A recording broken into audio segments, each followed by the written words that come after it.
The fight was reaching its climax when Jackie Chan suddenly stopped mid-kick, held up his hand, and said something that made 200 people in a tiny Hong Kong cinema hold their breath. What happened in the next 3 seconds would change how the world saw action movies forever. But this wasn't a scripted moment. This wasn't planned. This was a 24-year-old performer who had just made a mistake that should have ruined everything. Instead, it became the moment when Jackie Chan discovered he wasn't just another action star. He was something completely different. Wong Kar-ming folded his ticket stub twice before sliding it into his shirt pocket, a habit he'd developed over 30 years of movie-going in Hong Kong's cramped cinema houses. The ritual was always the same. Purchase the cheapest seat available, usually somewhere in the middle rows where the view was acceptable, but the price wouldn't strain his factory worker's budget. Arrive early enough to claim his preferred aisle seat for easier bathroom access during intermissions, and settle in with the small bag of dried plums he brought from home, because the cinema's concessions cost more than he spent on lunch most days.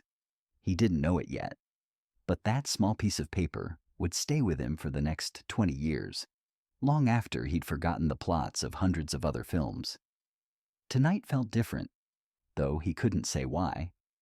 Maybe it was the unusually quiet crowd, or maybe it was the way the young performer on screen moved with a precision that seemed almost accidental.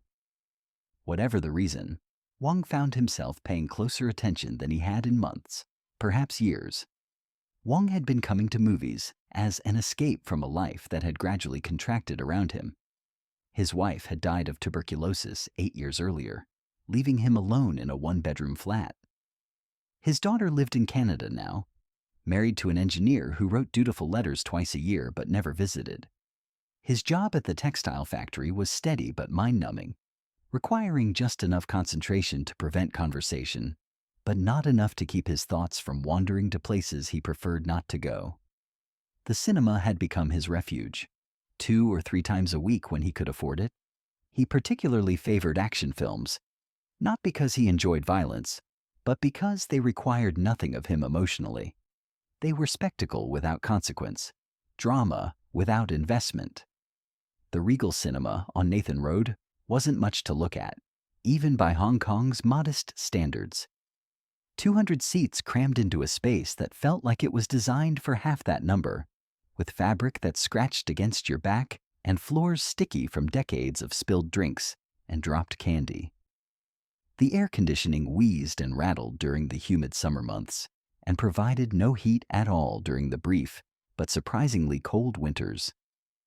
The projector hummed with a mechanical persistence that became white noise after the first few minutes, occasionally clicking when the film caught slightly in the gate, or when the projectionist upstairs had to make one of his frequent adjustments to keep the image in focus.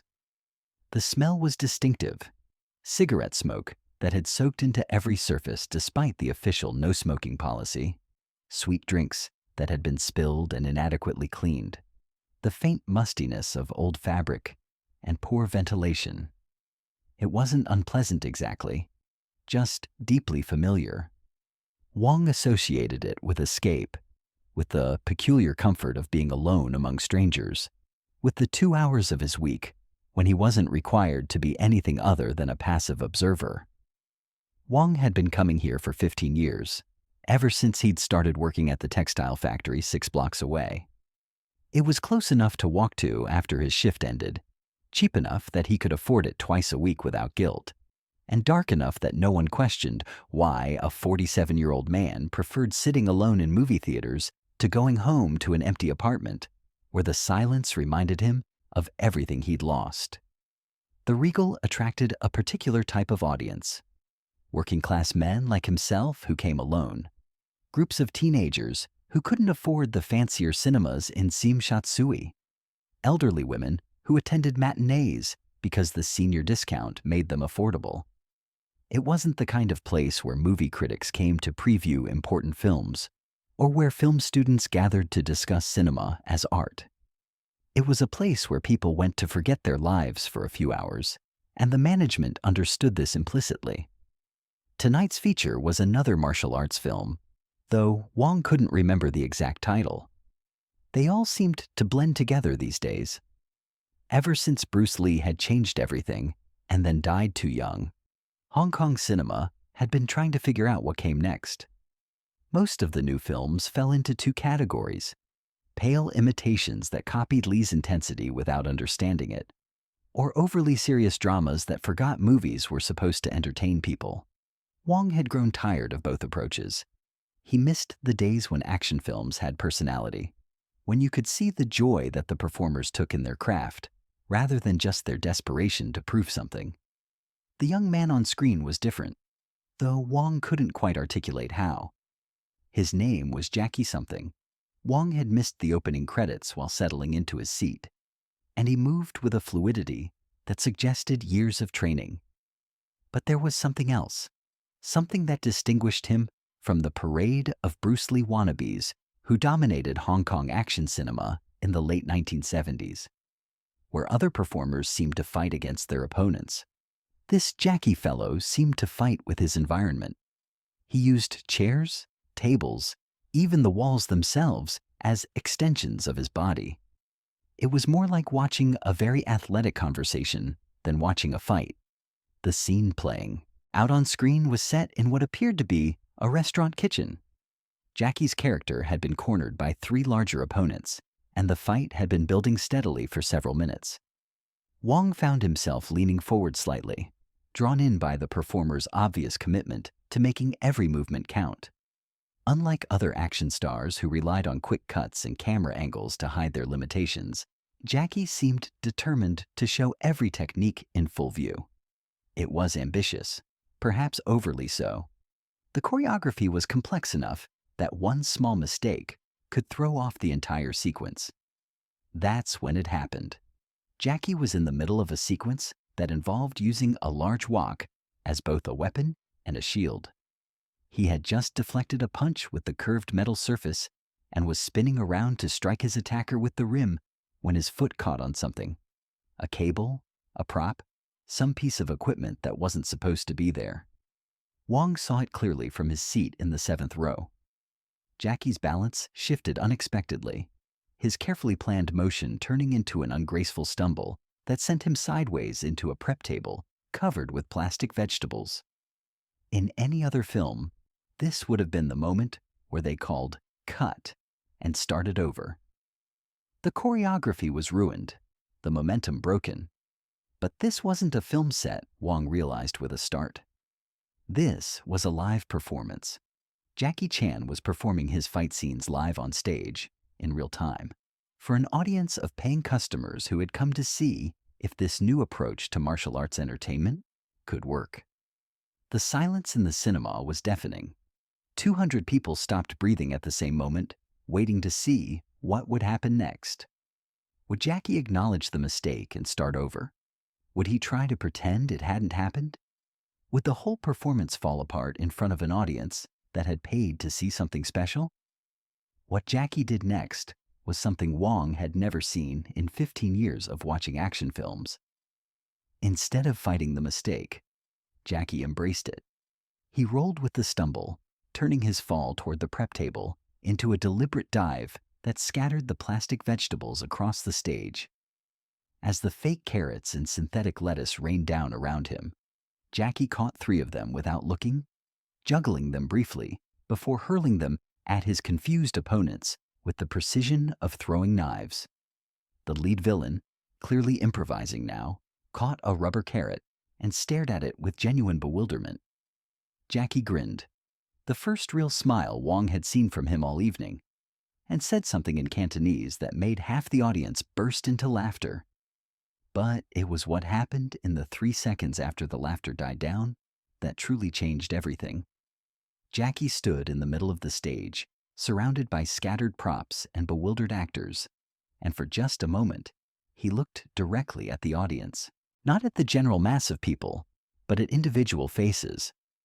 Wong felt that gaze settle on him briefly, and in that instant, he saw something he hadn't expected. Vulnerability.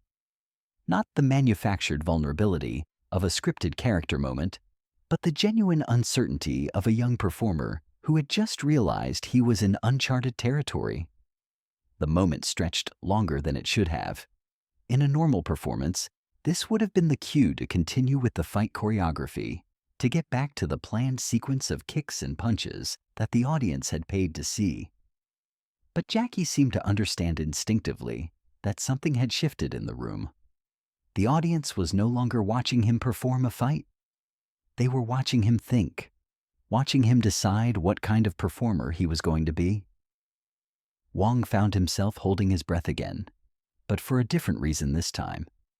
The mistake had revealed something about Jackie that perfectly choreographed scenes never could.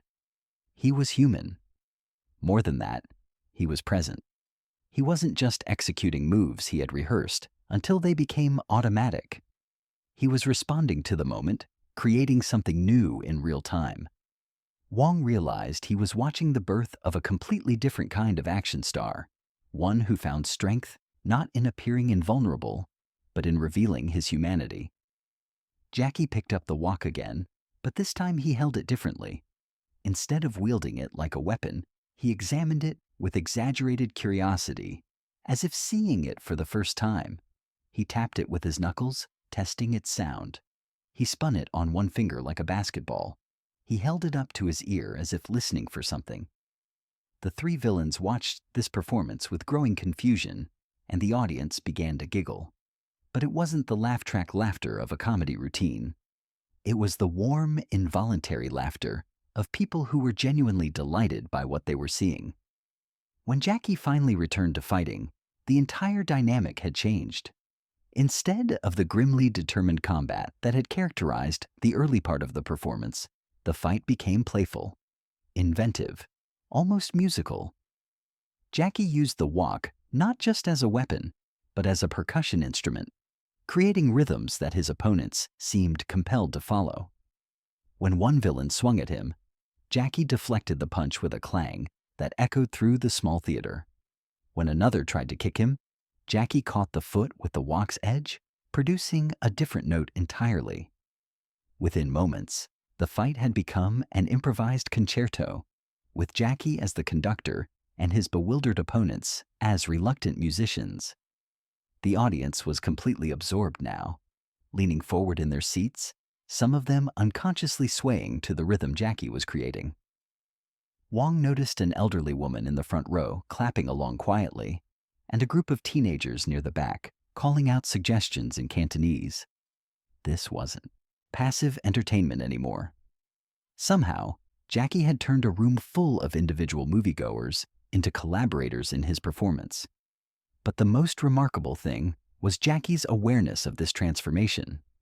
Wong could see him scanning the audience between moves, reading their energy, adjusting his performance to match their engagement level. When he sensed the crowd getting too comfortable, he would introduce an element of genuine danger, a kick that came closer than expected, a fall that looked less controlled than it actually was. When he felt their attention flagging, he would add an unexpected moment of comedy or grace that drew them back in. This was what Wong had been searching for in action films without knowing it. A performer who understood that fighting on screen was really a form of conversation, and that the most important participant in that conversation was the audience. Jackie wasn't just showing off his physical skills. He wasn't just telling a story about good versus evil. He was creating a shared experience, a moment of collective discovery that could only happen with this specific group of people in this specific place at this specific time. When the performance finally ended, Jackie's character victorious, but appropriately humble, the villains defeated, but not humiliated. The applause was unlike anything Wong had heard in a Hong Kong cinema. It wasn't the polite clapping that followed most films, or even the enthusiastic cheering that greeted popular stars. It was the sustained, rhythmic applause of people who felt they had witnessed something important, something that would stay with them. As the lights came up and the audience began to file out, Wong remained in his seat for several extra minutes. Around him, he heard fragments of conversation that all seemed to be trying to capture the same elusive quality. "Did you see when he..." The way he looked at us. I've never seen anything like. People were struggling to find words for what they had experienced, and Wong understood why. Jackie had created something that existed in the space between performance and reality, between entertainment and art. Wong pulled the ticket stub from his pocket and examined it more carefully. The paper was cheap, the printing slightly smudged, the information minimal. Seat number, showtime, price. Nothing to indicate that this small piece of cardboard represented one of the most significant evenings of his movie-going life. He folded it again and returned it to his pocket, though he wasn't sure why. Something told him this wasn't the kind of performance you forgot, and he wanted a physical reminder of the night when he watched a young performer discover who he really was. Years later, when Jackie Chan had become an international superstar, when his films were playing in theaters around the world, and his face was recognizable to children who had never heard of Hong Kong cinema, Wong would occasionally take out that ticket stub and remember the evening when everything began. Not Jackie's career. He had been working in films for years before that night, but the moment when he discovered the specific quality that would make him unique among action stars, his ability to turn vulnerability into strength, mistakes into opportunities, and audiences into partners. Final re-engagement point, 18 minutes. The most profound realizations came to Wong years later, during one of his increasingly rare visits to the cinema. He was watching a Jackie Chan film, one of the big-budget Hollywood productions that had made Jackie a global icon, and he found himself searching for traces of that young performer he had seen at the Regal Cinema. The production values were spectacular, the stunts were death-defying, the comedy was perfectly timed. But something was different. Or perhaps Wong was different. It wasn't until he was walking home afterward, past the spot where the Regal Cinema had once stood before being demolished to make way for a shopping complex, that Wong understood what had changed. Jackie Chan, the international superstar, was giving audiences what they expected. But Jackie Chan, the young performer at the Regal, had given his audience what they didn't know they needed: permission to be human, permission to fail, permission to find strength in vulnerability. The film industry would eventually catch up to what Jackie had discovered that night in the Regal Cinema. Action films would become more playful, more self-aware, more willing to acknowledge their own artifice. Directors would begin to understand that audiences were sophisticated enough to participate in the creation of meaning, that the best entertainment happened when the boundary between performer and audience became permeable. But Wong would always know that he had been present at the beginning, when a young performer had stumbled during a fight scene and decided to turn that stumble into something beautiful. He had witnessed the moment when Jackie Chan stopped trying to be like other action stars and started being himself, with all the uncertainty and imperfection that entailed. The ticket stub became more than just a memento. It became Wong's reminder of a fundamental truth about art and life, that the moments that matter most are often the ones that happen when we stop trying to control everything, when we allow ourselves to be vulnerable, when we trust that our humanity is more interesting than our perfection. In the years following his wife's death, Wong had gradually withdrawn from meaningful connection with other people.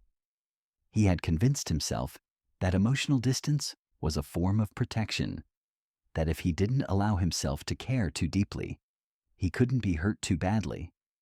But watching Jackie Chan that night had reminded him of something he had forgotten: that connection required risk, that the best human moments happened not in spite of our imperfections, but because of them. Wong never acted on this insight in any dramatic way. He didn't suddenly become a different person or make radical changes to his life, but he did begin to notice small opportunities for human connection that he had previously ignored. He started arriving at work a few minutes early so he could chat with his coworkers before the shift began. He began shopping at the same grocery store consistently, developing a nodding acquaintance with the elderly woman who worked the evening register. When his daughter called from Canada, he asked questions about her life instead of simply listening politely to her updates. These weren't grand gestures or life-changing relationships, but they represented a shift in Wong's approach to being alive in the world. He had learned from watching Jackie Chan that authentic human connection happened not when you presented yourself as invulnerable, but when you allowed other people to see your struggles, your efforts to figure things out as you went along. That ticket stub, carefully preserved in Wong's wallet for 2 decades, became a talisman of sorts. Not because it represented meeting a celebrity or witnessing history, but because it reminded him that the most important moments often emerged from the most unexpected sources. Jackie Chan had taught him that evening that perfection was less interesting than presence, that vulnerability could be a form of courage, and that the best performances, whether on stage or in life, happened when the performer trusted the audience enough to let them see behind the mask. The physical ticket stub began to deteriorate after the first decade, its cheap paper growing soft and its printed information fading. By the 15th year, Wong could no longer make out the seat number or the price, and the date was barely legible. But he continued to carry it, even after the information became unreadable, because by then, its value had nothing to do with the text printed on its surface. When Wong finally retired from the textile factory at age 65, his co-workers threw him a small party in the break room. It was a modest affair, cake from the bakery down the street, and tea in paper cups. But it was the first time in decades that Wong had been the center of positive attention from a group of people who knew him. As his supervisor made a brief speech about Wong's reliability and dedication, Wong touched the ticket stub in his wallet and thought about the night when he had learned that being seen, really seen by other people, was worth the risk of being vulnerable. Wong never met Jackie Chan personally. He never sought an autograph or attended a premiere or even watched every Jackie Chan film that was released. But he carried with him always the memory of those 3 seconds when a young performer had looked directly at him and chosen to be human rather than heroic. In a world increasingly filled with manufactured experiences and calculated entertainments, that choice felt revolutionary. The night Jackie Chan stopped his show mid-fight and chose to embrace his mistake, rather than hide it, became the template for everything that followed in his career. The integration of comedy and action, the willingness to show characters failing and recovering, the understanding that audiences wanted to see strength that included rather than excluded human frailty. But for Wong Kar-ming, sitting in row 7 of the Regal Cinema with a ticket stub growing warm in his pocket, it was simply the evening when he remembered why he had fallen in love with movies in the first place.